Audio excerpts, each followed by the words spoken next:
কেন জানি মনে হয় আর বেশি দিন হায়াত নেই আমার। এই মানসিক চিন্তা, মাঝে মধ্যে বুকে ব্যথা, অতিরিক্ত রাত জাগা, এগুলো একদিন আমার মৃত্যুর কারণ হয়ে দাঁড়াবে।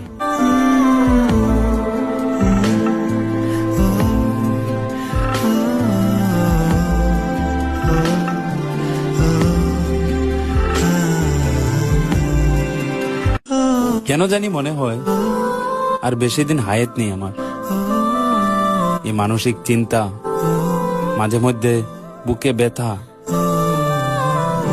অতিরিক্ত রাত জাগা, এগুলো একদিন আমার মৃত্যুর কারণ হয়ে দাঁড়াবে।